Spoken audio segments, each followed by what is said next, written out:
নমস্কার বন্ধুরা, লিপিদনে আরও একটি নতুন ব্লগে সবাইকে স্বাগত জানাই। আশা করছি তোমরা ভালো আছো, আমিও ভালো আছি। তো প্রথমত সবাইকে জানাই একটি মিষ্টি সকালের শুভেচ্ছা। তো দেখো, আমরা একদম বেরিয়ে পড়েছি। তো আজকে আমাদের উদ্দেশ্য হচ্ছে ডাউকি। তো ডাউকির জন্য আমরা বেরিয়ে পড়েছি, আমরাও বেরিয়েছি আর লাগেজপত্রকে নিয়েও বেরিয়েছি। তো শিলং আজকে আমাদের ছেড়ে যেতে হচ্ছে। তো শিলং, বাই বাই শিলং। শিলংয়ে দুদিন কাটালাম, বেশ ভালো লাগলো। আর চলো এবার আমাদের ডাউকি যেতে হচ্ছে। আর ডাউকিতে ঘুরে আমরা একদম রাতে যাব গুয়াহাটি। তো ওখানে পৌঁছাবো। গুয়াহাটি মানে আমরা একদম পৌঁছাচ্ছি কামাখ্যাতে। আর কামাখ্যা আমাদের হোটেল করাই আছে। তো সবাই দেখো একসঙ্গে গাড়ি যাচ্ছে, ওখানে আমরা উঠবো। তো দেখো এতটা পরিমাণে রাস্তা হচ্ছে, যার জন্য ধুলোবালিটা প্রচুর, যার জন্য জানলার কাঁচ বন্ধ করে আমাদের বসে থাকতে হচ্ছে। দেখো যেতে যেতে যে পাহাড় দেখার এটা মজাটাই আলাদা। আর পাহাড় দেখতে ভীষণই ভালো লাগে।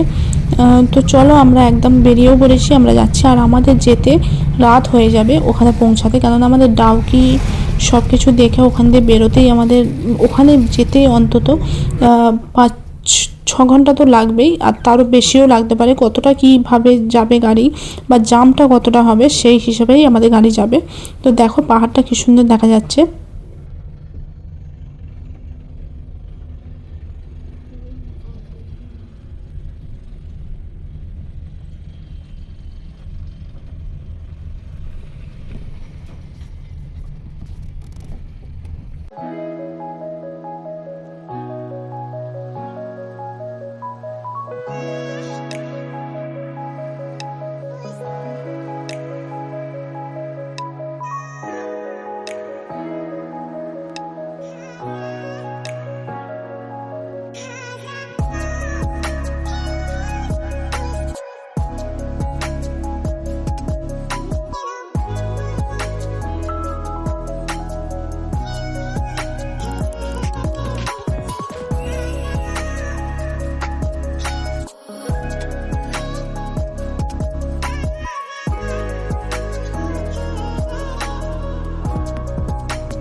देखिए एक तो सुनो सुनो एक वीडियो আমরা আছি রিভিং রুট বিচ। তো আমরা এর ভিতরে যাব। তো ভিতরে এন্ট্রি দিয়ে তারপর ভিতরে ঢুকতে হবে। কতগুলো সিঁড়ি বানাতে হবে সেটা এখনো জানি না। তো চলো ভিতরটাই যাই, তারপর দেখা। আমরা এসে গেছি লিভিং রুট বিচে। তো এবার আমাদের নিচেটায় নামতে হবে। আর নিচেটায় নামলে ওখানে একটা ঝর্ণা আছে, তো ঝর্ণাটা দেখতে পাবো। তো নামাটা দেখতে পাচ্ছ, তো নামাটা যতটা সহজ ওঠাটা ততটাই কষ্ট হবে। তো কিছু করার নেই, চলো গিয়ে তো দেখতে হবে। আর তোমরাও আমার সঙ্গে দেখতে থাকো। তো দেখো এখানে পাশাপাশি অনেক দোকানও আছে। তো এখানে এসে খাওয়াও যাবে, একটু বসাও যাবে, একটু রেস্ট করাও যাবে। আর যার জন্য হচ্ছে ভালো লাগছে। চলো সবাই যাচ্ছে আর আমরাও যেতে থাকি। তো জানো তো এখানে যাওয়াটা অনেকটাই হচ্ছে একটু পাহাড়ি এলাকায়, এগুলো একটু হয় একটু উঁচু নিচু থাকে, সেই জন্যই হচ্ছে একটু ভয়ও লাগছে যে উঁচু নিচুতে কীভাবে নামবো উঠবো। আর সিঁড়িগুলো দেখো একদম একটু একটু, যার মধ্যে দিয়ে একদিক দিয়ে যাবে আর একদিক দিয়ে ওঠার। আর সেই জন্য এই ছোট রাস্তার মধ্যেই কিন্তু যাওয়া আসাটাই হচ্ছে একটু ছোটোর মধ্যেই। তো যাওয়া আসাটা এটা সাইড দিয়ে যেতে হবে, আর আসতে গেলে এখান দিয়ে উঠতে হবে। তো দেখো পাশাপাশি অনেক দোকান আছে খাওয়ার জন্য, অসুবিধা নেই। তো চলো এবার নামতে থাকি, আস্তে আস্তে নামছি। তো আমি যেহেতু এই ড্রেসটা পরে এসেছি, তো আমার প্যান্টের জন্য একটু আটকে যাচ্ছে।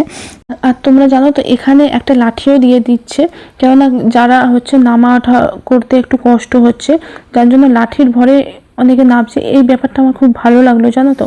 কেননা হচ্ছে উঁচু নিচুর মধ্যে নামাটা কিন্তু খুব কষ্ট হচ্ছে, যার জন্য লাঠির বলেই অনেকে নামছে। তো দেখো আমরা এসে গেছি, তো ঝর্ণাটা দারুণ লাগছে, তো এটার জন্যই বেশি সুন্দর লাগছে। তো ঝর্ণা আর সামনে দেখো ঝর্ণাটা কিভাবে যাচ্ছে, তো খুব ভালো লাগলো এটা এসে দেখতে পেয়ে। তো এটা হচ্ছে লিভিং রুট বিচ, তো এটা ঝুলন্ত টাইপের ওই দিকটাতে আছে, তো ওই দিকটাতে আমরা এখনো যাইনি, তো যাব। ওই দিকটা দেখো, এই পাহাড়ি এলাকার মধ্যে কিন্তু এগুলো ভীষণই ভালো লাগে।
দেখো আমরা এবার এসে গেছি মাউলিগাঁও।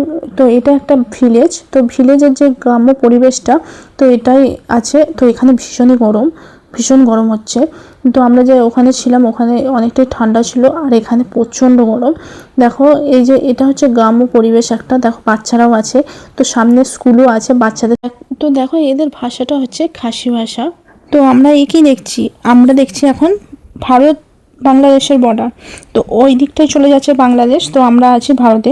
তো এই যে বর্ডারটা, এটা আমি কোনো দিনই দেখিনি, ফার্স্ট টাইম আমি দেখলাম। তো দেখে একটু বেশ ভালো লাগছে যে নিজে যে ভারতীয় একটা ইন্ডিয়ান, তো খুব ভালো লাগছে। তো ওই দিকটায় যে বাংলাদেশের যে এটা দেখবো সেটা আর দেখা যাচ্ছে না। তো যেটা বোঝা যাচ্ছে যে ডাউকির যে লেকটা, ওখানটায় যে নদীর পাড়টা, ওখানটায় নামলে নাকি ওখানে বাংলাদেশের অনেকে ওখানে নৌকা চড়ছে, আর ইন্ডিয়ার অনেকে এখানে নৌকা চড়ছে। তো এটা নাকি দেখতে পাবো। তো অনেক পুলিশও আছে, আর আমাদের যত আর্মি ওনারা আছেন, তো আমাদের বর্ডারে যেমন থাকেন, তো এখানেও আছে। আমি কিছু কিছু নিচের দিকে দেখলাম, তো সেটা তোমাদের কতটা আমি দেখাতে পারছি আমি বুঝতে পারছি না। তো তোমরা দেখতে পাচ্ছ পুরো ভারত বাংলাদেশের যে কাঁটাতারের বেড়াটা পুরোটাই দেওয়া আছে। তো এই কাঁটাতারের বেড়ার মধ্যে দেখতেই পাচ্ছ। তো দেখো এটা যেতে যেতে একটা ঝর্ণা, তো এটা নাকি এমনভাবে পড়ে, এটা নাকি রাস্তার উপরে গাড়ি বা কেউ থাকলে নাকি পুরোটাই গায়ে পড়ে। তো এটা এখন সেটা সেরকম হচ্ছে না, তো এটা সিজনে হয়, তো বর্ষা বা বৃষ্টি হলে তো কি করা যাবে বলো, কিছু করার নেই। দেখতে পাচ্ছি এটাই অনেক। তো দেখো এই যে ওই দিকটায় বাংলাদেশ পুরোটাই, দেখো কাঁটাতারের বেড়া পুরোটাই গেছে। তো আমরা এখন মোটামুটি পৌঁছে গেছি ডাউকি লেগে। তো এখানে আমরা স্পোর্টিং করব, মানে নৌকার যে এটা আছে ওটা আমরা পুরোটাই চড়ে যাব। তো জলটা নাকি শুনছি, জলটা নাকি অতটা, এখানে নাকি জলটা যে সবুজ, সেই জলটা এখন সবুজ নেই। কেননা এখানে যেহেতু রাস্তা হচ্ছে বা রাস্তার যে নোংরাটা ওটা জলের ওপর পড়েছে, যার জন্য জলটা নাকি এখন অতটা বোঝা যাচ্ছে না, জলটা একটু কালারটা অন্যরকম হয়ে গেছে। তো চলো গিয়েই দেখবো কি রকম আছে। তো দেখতেই পাচ্ছ এই যে বাংলাদেশের পুরো নিচেটাই দেখা যাচ্ছে। তো বাংলাদেশের মানুষজন মানে কি রকম কি, এই যে বাংলাদেশ পুরোটাই দেখো, এটা পুরোটাই বাংলাদেশ। এই যে এখানেই আমরা বোটিং করব। তো ওই দিকটায় যেহেতু বাংলাদেশ আর এই দিকটাই ভারত, আমরা যাচ্ছি। তো চলো। হ্যাঁ, এটা গরমটা হট করে লেগে যাচ্ছে না, ওই জন্য তো যার জন্য প্রবলেমটা হচ্ছে।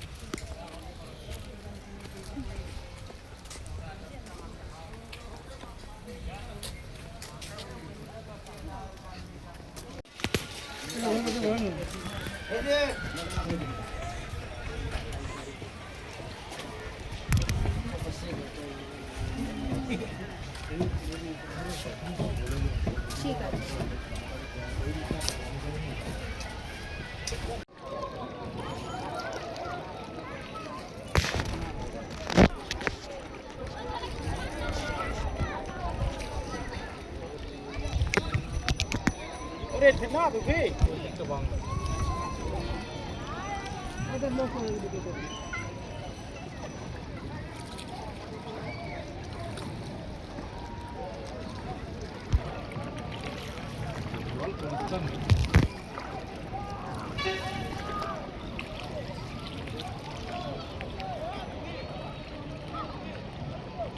তো দেখো আমরা ডাউকি লেকে নেমে পড়েছি, তো আমরা বোর্ডিংয়ে উঠে পড়েছি। তো আমাদের যে ড্রাইভার দাদা ওনাকে আমরা চার্জটা দিয়ে দিয়েছিলাম, উনি টিকিটটা কেটে দিয়েছিলেন। মানে আমরা এখানে সেরকম কিছু বুঝি না কি রকম টিকিট ফিকিট, তো উনি কেটেই আমাদের দিয়ে দিয়েছিলেন। তো আমরা বোর্ডিংয়ে এসেছি, তো বোর্ডে আমরা উঠেও পড়েছি। তো বোর্ডে 3 জন করে লাগে, তো একটা বোর্ডে 3 জন, বাকি সব কিছু বোর্ডে 3 জন করে। তো দেখো আমরা উঠে পড়েছি। তো দেখো জলটা দেখে সেরকম ঠিক লাগছে না, তাহলে যেহেতু নোংরা, আমি তো বললাম, তো ড্রাইভার দাদাও আমাদের বলে দিয়েছে যে জলটা হচ্ছে নোংরা হয়ে আছে। এই যে দেখো রাস্তা হচ্ছে, যেহেতু গাড়ি যাচ্ছে ওপর দিয়ে, যার জন্য হচ্ছে জলটার কালারটা পুরোটাই চেঞ্জ হয়ে গেছে, ওই জন্য হচ্ছে এরকম। নাহলে জলটা পুরোটাই হচ্ছে সবুজ হয়ে যায়। সবুজ থাকলে যে আমাদের যে জলের তলায় যা কিছু আছে ওইগুলো আমরা সবটাই দেখতে পেতাম। তো কি করা যাবে বলো, কিছু করার নেই, এই সিজনে সেরকম বোঝা যাচ্ছে না। আর এই এখন যেহেতু জলটা এরকম হয়ে গেছে, তো জলটা চেঞ্জ হতে এখনও সময় লাগবে নাকি, তো সময় লাগতে লাগতে এখনও নাকি বছর পার হয়ে যেতে পারে। তো জানি না কী রকম কী হতে পারে। তো দেখো এই যে আমরা আসলাম ওইটা দিয়ে, তো আমরা সেখানটায় নামলাম না আর। তো দেখো এই যে আমরা নেমে পড়েছি এপারে, নেমে একটু ভিডিও টিডিও করে নিলাম, একটু দেখলাম। তো এই যে জলের তলাটা যে দেখতে পেলাম না, যে আরও জলের তলায় কি আছে না আছে এটা দেখতে পেলাম না, যার জন্য মনটা একটু খটখট করছে। তো কিছু করার নেই, তো সব কিছু মানিয়ে নিতে হবে, কিছু করার নেই। তো দেখো ওই যে ওই দিকটা বাংলাদেশ, আর আচ্ছা আমরা এই দিকটায়। তো বাংলাদেশের মানুষজনদের আমরা দেখলাম। তো এখানে অনেক আর্মিরা আছেন, তো ওনারা বলেই দিচ্ছেন যে তোমরা ওই দিকটায় যাবে না। তো ওনারা গার্ডও দিচ্ছে, ওনারা সব কিছু দেখে নিচ্ছে, অসুবিধা নেই। ওরাও বাংলাদেশের লোকেরাও হচ্ছে বোর্ডিং চড়ছে। তো আমরা এদিকে যেহেতু ইন্ডিয়া বাংলাদেশ একদম পাশাপাশি, তো ওনারা বোট চড়ছে, আমরা এদিকটায় চড়ছি। তো আমাদের যেহেতু দেখলে কাঁটাতারে বেড়া আছে, তো ওখানে অনেক ফোর্স পুলিশ সব কিছুই আছে, ওখানে কোনো অসুবিধা হবে না। তো দেখতে পাচ্ছ ওই দিকটা বাংলাদেশ, ওই যে একদম লেখা আছে বাংলাদেশ বোট। তো আমরা এসে নেমে পড়েছি, এসে এবার আমরা খেতে বসে গেছি। যেহেতু আমরা গুয়াহাটি যাব, আমাদের যেহেতু পুজোর ব্যাপার আছে, যার জন্য আমরা এখানে নিরামিষই খেতে বসলাম, নিরামিষ থালি। তো আমার তো দেখে একটুকু ভালো লাগছিল না, কি করব, তাই খেতে বসে গেলাম। তো দেখো আমরা এবার বেরিয়েও পেরেছি, আমরা যাচ্ছি গুয়াহাটির উদ্দেশ্যে। আমাদের হোটেল বুক করা আছে, সব কিছুর ব্যবস্থা করা আছে, খালি ওখানে যাব আর নাইটের ডিনারটা খাবো, শুয়ে পড়বো। আমাদের সকালে পুজোর ব্যাপার আছে। আর আমরা কোথায় যাচ্ছি তোমরা জানো তো? আমরা যাচ্ছি কামাখ্যা মায়ের মন্দিরে পুজো দিতে। তো আমাদের যেতে 8:30 9টা বাজবেই। তো একদম গাড়ি যেহেতু স্টার্ট দিয়েছে, একদম গাড়ি কোথাও থামছে না, একদম গুয়াহাটি পৌঁছাবো। তো দেখো আমরা পৌঁছে গেছি অলরেডি। আমাদের আসতে ওখান থেকে যেহেতু ডাউকি থেকে আমরা বেরিয়েছি 5টা, আমরা এখানে পৌঁছালাম 8:30 9টা। দেখো ঘড়ির কাঁটায় পাক্কা 9টা বাজতে যায়। ডিনারে কী আছে দেখো, দই, সস আছে, চাউমিন আছে, তো পনির আছে, চিপস আছে, মিক্স সবজি এটা, আর তরকা আছে, ভেজ ডাল আছে, ভাত আছে, রুটি আছে। তো তোমরা দেখলে আমরা খেতে চলে এসেছিলাম। তো আমাদের খাওয়ার মধ্যে দেখলে সবটাই আমি তোমাদের দেখালাম, যেহেতু এটা বুফে সিস্টেম, তো যে যা নেবে খাবে, তো সব রকম আছে। আর এখানে সবটাই হচ্ছে ভেজ, কোনো ননভেজের কিছু ব্যাপার নেই, যেহেতু নিরামিষ। আর আমরা আছি ওম রেজেন্সি হোটেলে, তো কোনো ব্যাপার নেই। এটা খুব ভালোই হয়েছে, যেহেতু আমরা কালকে পুজো দেবো সকালে, একদম সকালে উঠে পুজো দিতে যাব, যার জন্য আমাদের কোনো প্রবলেম হয়নি। তো ভালোই হয়েছে, ভেজটা পেয়ে গেছি। তো দেখো এখানে বসেও খাওয়া যাবে। তো এখানটায় পাহাড় দেখতে দেখতে ভীষণ ভালো লাগছে। তো যাই হোক, ভিডিওটা আর কন্টিনিউ করছি না। ভিডিওটা দেখে যদি তোমাদের ভালো লেগে থাকে, লাইক কমেন্ট শেয়ার, আর নতুন চ্যানেলটা সাবস্ক্রাইব করে দিও, পাশে থাকা বেল আইকনটা টং করে বাজিয়ে দিও। তোমরা সকলে ভালো থাকবে, সুস্থ থাকবে। আমি নতুন ব্লগ নিয়ে আবার ফিরে আসবো। তো দেখো সামনে পাহাড় দেখা যাচ্ছে, তো আমাদের একদম কাল সকালে উঠতে হবে। তো আর ভিডিওটা বাড়াচ্ছি না, তোমাদের সবটাই দেখালাম। তো আবার কালকে দেখা হবে। এখন আমাদের টাটা, বাই বাই।